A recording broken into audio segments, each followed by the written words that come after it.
21 febbraio 1975. La rapina in piazza Caprettari. I banditi sono arrivati in questa piazza dei Caprettari, con una alfetta, alcuni dicono in 2 macchine. Sono scesi, 3 di loro sono scesi, erano in 4, uno è rimasto alla guida. 3 sono scesi e uno vestito da postino ha bussato alla porta. L'agente Giuseppe Marchisella ha aperto, ha visto le pistole nelle mani dei banditi, ha forse tentato una reazione, ha tentato di prendere il mitra, ma i banditi gli hanno sparato a bruciapelo 3 colpi, 2 dei quali lo hanno preso in pieno ai polmoni. L'agente poi è morto questa notte in ospedale mentre tentavano di salvarlo. –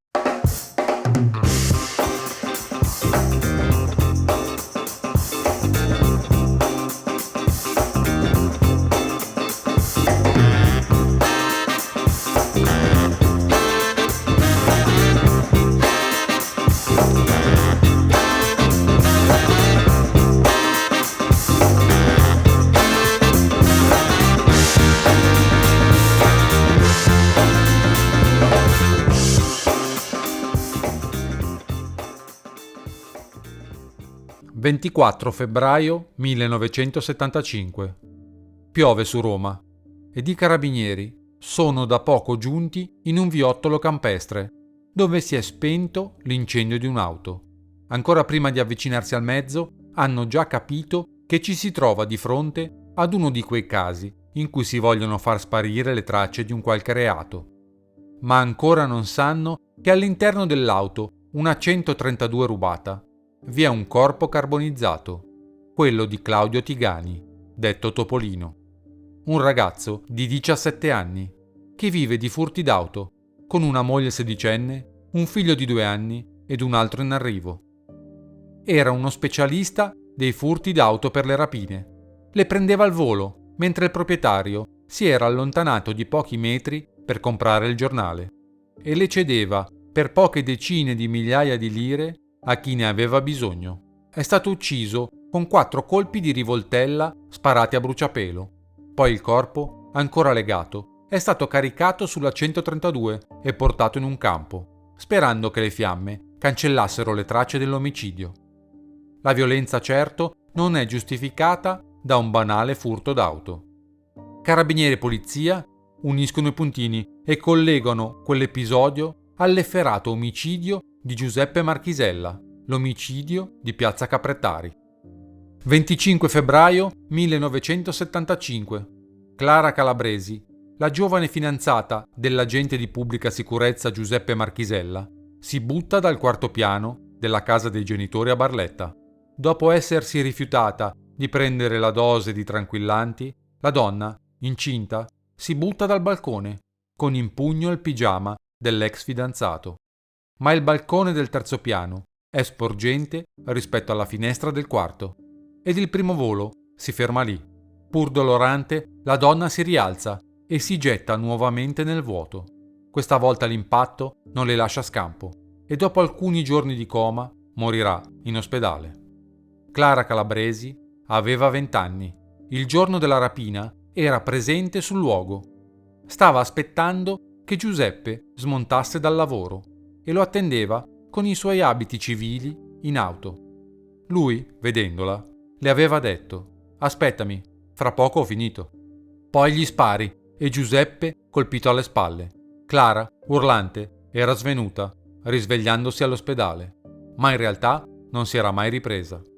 Questi 3 eventi, piazza Caprettari, la morte di Tigani e il suicidio di Clara Calabrese, scuotono la popolazione ed i media. Un'onda emotiva spinge gli inquirenti alla ricerca della verità. In breve tempo vengono fermate 2 persone. Si chiamano Silverio Dolci, 23 anni, e suo cognato, Laudavino De Sanctis. Quest'ultimo è un pezzo grosso della mala romana. De Sanctis, per tutti, è lo zoppo. Lallo lo zoppo. Il 4 marzo viene arrestato anche Luciano Meloni, 35 anni, detto Joaquin il Cileno, conosciuto negli ambienti della malavita delle borgate come Erpidocchio. È ritenuto l'omicida sia di Marchisella che di Claudio Tigani. Gli altri personaggi ritenuti responsabili della rapina rispondono ai nomi di Tiberio Cason, 26 anni, di Centocelle, ed Albert Bergamelli, 37 anni, italo-francese, ritenuto il vero capo della banda, quello della rapina in via Monte Napoleone. E poi si parla di un certo Berenguer. La rapina di piazza Caprettari, la morte di Claudio Tigani e il suicidio di Clara Calabresi spingono polizia e carabinieri oltre quel muro di gomma che fino ad allora aveva permesso a quella banda, poi definita clan dei Marsigliesi delle 3B, di muoversi impunita su Roma, perché era chiaro che fino ad allora nessuno li volesse veramente prendere. Erano protetti da un potere occulto che solo la domanda di giustizia della gente aveva costretto a dissolvere. E mentre li cercavano, i marsigliesi, già controllori del gioco d'azzardo nel calcio, inanellavano in quel 1975 una serie di rapimenti nella Roma Bene, tra i quali il rapimento Bulgari. Tanto sanno di avere le spalle protette, perché dietro questi rapimenti ci sono i veri mandanti, coloro che li proteggono, quelli della loggia P2 di Licio Gelli, che a Roma già ha affiliato molti delle forze dell'ordine. I marsigliesi compiono i sequestri indicati, alcuni falsi, come quello di Amedeo Ortolani, figlio di Umberto Ortolani, numero 2 della P2. I marsigliesi lasciano una parte del bottino per foraggiare i campi paramilitari dell'estrema destra, legati a Ordine Nuovo e ad Avanguardia Nazionale. È un giro che sembra funzionare bene, un triangolo, quello P2 marsigliesi estremisti di destra, che porta frutti alla causa. Ma il trittico di eventi, Caprettari, Tigani, Calabresi, blocca tutto in pochi mesi. E quando Bergamelli finisce dietro le sbarre, nel 76, candidamente dice: «Non mi preoccupo, tanto appartengo ad una grande famiglia». Perché sin dai tempi della rapina di Monte Napoleone il legame P2 marsigliesi estremisti di destra era molto forte. Dopo piazza Caprettari arrivano i primi arresti e l'inizio della fine del clan dei marsigliesi.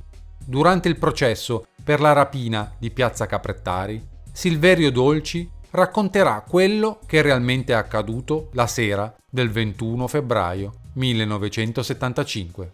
La rapina, secondo Dolci, era stata decisa e pianificata al bar di suo cognato Lallo, quel bar Denise in piazza Neuschüller, al Trullo.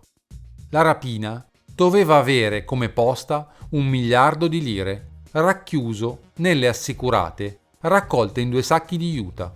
In realtà la rapina si rivelerà un fallimento. Un orologio e qualche cartaccia ne rappresentano il bottino. Quella sera Silverio Dolci testimonia di aver visto salire su 2 auto, una 128 rossa e una Alfetta targata Aquila, le seguenti persone: Albert Bergamelli, Jacques Berenguer, Angelo Amici, detto Faccia d'Angelo, e Giacomo Palermo, detto il Tunisino. Poi però qualcosa succede. Silverio Dolci viene definito incapace di intendere e volere da una perizia psichiatrica ed è costretto poi a ritrattare il tutto.